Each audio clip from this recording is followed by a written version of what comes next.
everyone, and thank you for watching this video for Business 234 Training and Development. This video serves as your optional teams meeting. I did host a optional teams meeting today, September 1st. However, I didn't have any participants to show up, and that's okay. I do realize that you have other classes, you might have other obligations, or you work, and that's absolutely okay. These are optional. And so what I do when no one shows up, because that's typically the case these days, it was different a few years ago with COVID and Teams, and we needed that interaction. But I think we're now so used to doing everything online and asynchronously that I see that my attendance for these meetings is sometimes non-existent, and that's okay. But I do want to let you know I still have them just in case. But we're going to go ahead and talk about your final project. So your final project, I am a big believer in creating projects, especially for HR, that are going to help you become an HR professional. Yes, you need to read the textbook and learn about all the definitions and all the different things the textbook has to offer. I'm not saying that information isn't valuable. It absolutely is valuable, but I think I'd like to take it a step further. I have over 20 years of experience in HR. And so for me, I want to get my students who are taking the HR program to specifically have the background and the skill sets needed to perform the job. And so that's what this project does. It has you basically take on an HR position, or excuse me, a training position, and then you have to create a training program. That's exactly what would happen if you were in the real world working as a trainer. All right, so this final project is broken down into 3 parts. You have part 1, 2, and 3. The first part is due September 12th, and then parts 2 and 3 are due in November. We'll talk about the second parts and the third part a little bit later this semester. Let's go ahead and just focus on part 1.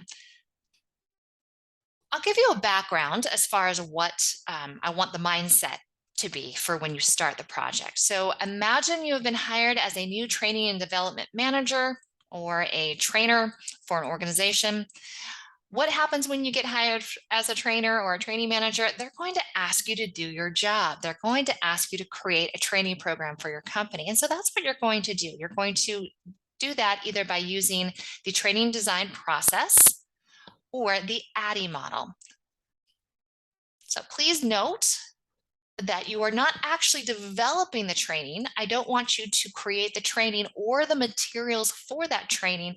I want you instead to write a research paper that ties the findings into how you would complete the program if you were in this imaginary position.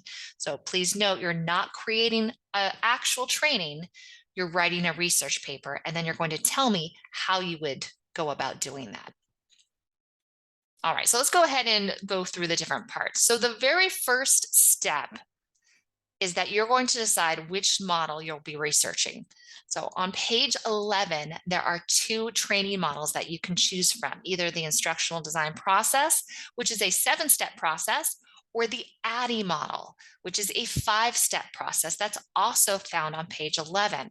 So please go ahead and refer to page 11 in your textbook. It will discuss what a training model is. Let's go ahead and jump over to Blackboard for just a moment.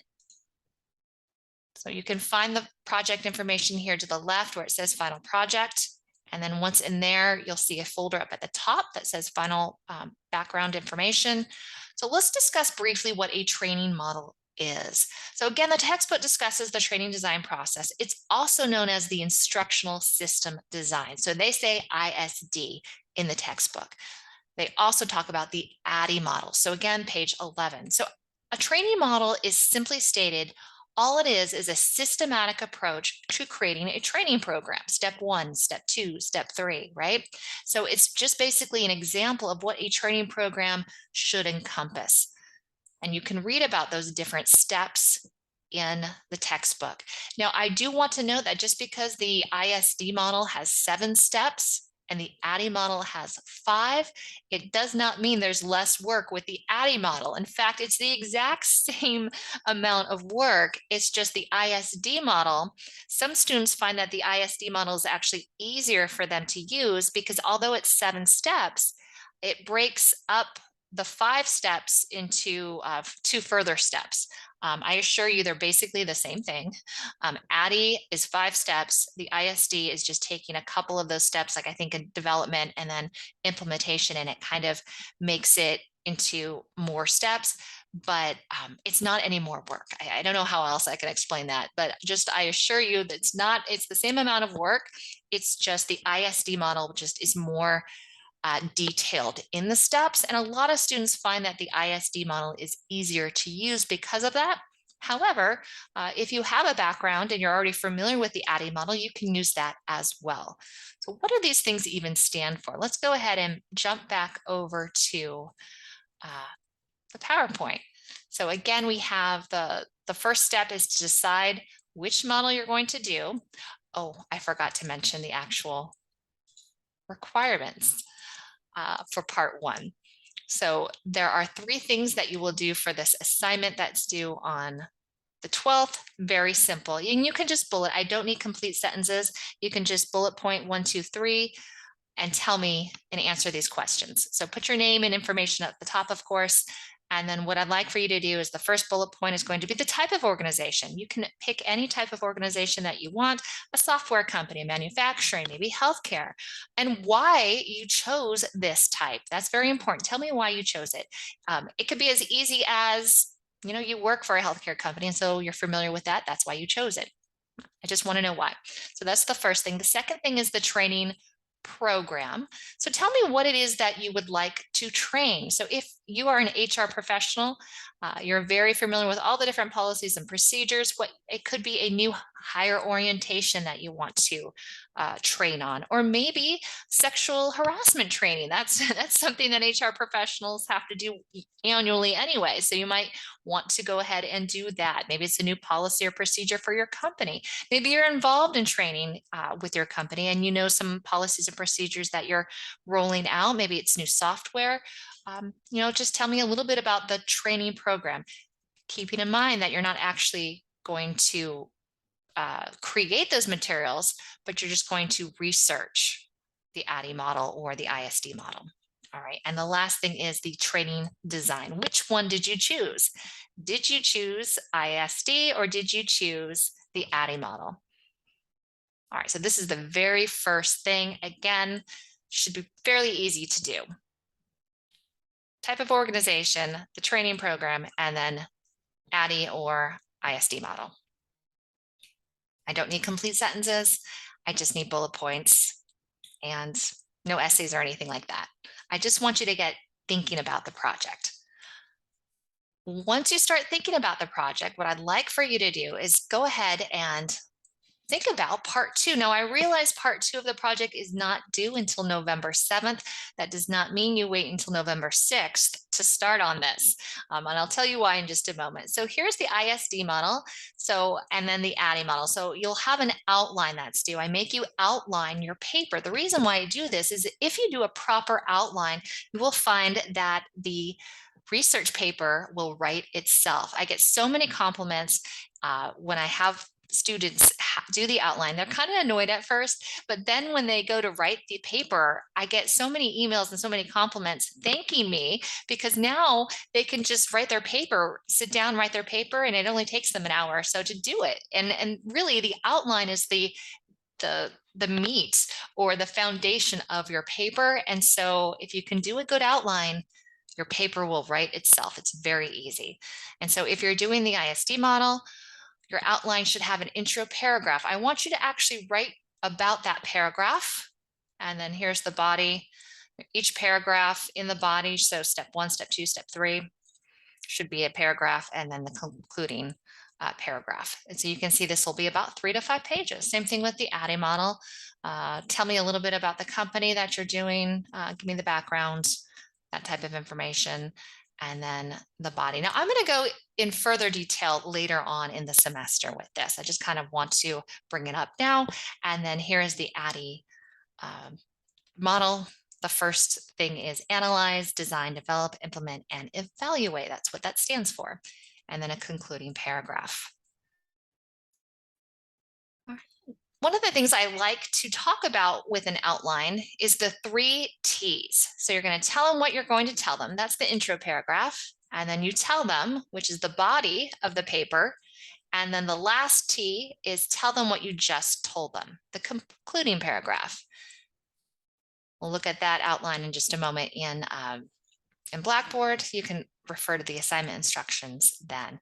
Let's go ahead and take a look at the last part of the paper or the project, which is the paper itself. It's due on November 21st. That's before Thanksgiving. So the paper will write itself if you completed the first 2 steps. Let me go ahead and jump back to presentation mode. All right, so as long as you completed the first 2 parts or the first 2 steps, you wrote the proposal and you wrote the outline, I assure you that your final paper will write itself. All right, I want to reiterate, you are not actually creating the training. You're researching the training model and then how you would create the training program. So for instance, if you're using the ADDIE model, one of the paragraphs you're going to discuss is analyze. That's the needs assessment. Well, I'll tie this into the textbook in just a moment, but tell me a little bit about the background of what analyze means. You can use different sources, your textbook, the internet. Discuss what it is. You have to remember when you write about this information, pretend that your audience knows nothing about the ADDIE model. So you're going to explain what the ADDIE model is, why it's important, why it's used, how it's used. And then within that, you're going to tell me how you are going to analyze use this in your company. So how would you go about analyzing in your company? What would you do? So you'll talk a little bit about what you would do and how you would do it, but you won't actually do it, if that makes sense. All right, so spend that time researching each step, and you should have no problem finding resources in your paper. I also want you to think about this. As you progress throughout the semester, you're going to learn about the different steps in the training design process. So chapter 3, for instance, is A, analyze, right? So I'll go ahead and show you where that is in just a moment. And then chapter 4 might be develop or design, and then implement and evaluate. All of that are the different chapters. So as you go through those different chapters, highlight that area because that's information that you can use in your paper later on. Your paper will write itself throughout the different chapters. I assure you I have it set up for that reason. All right, let's go ahead and take a look at one last thing.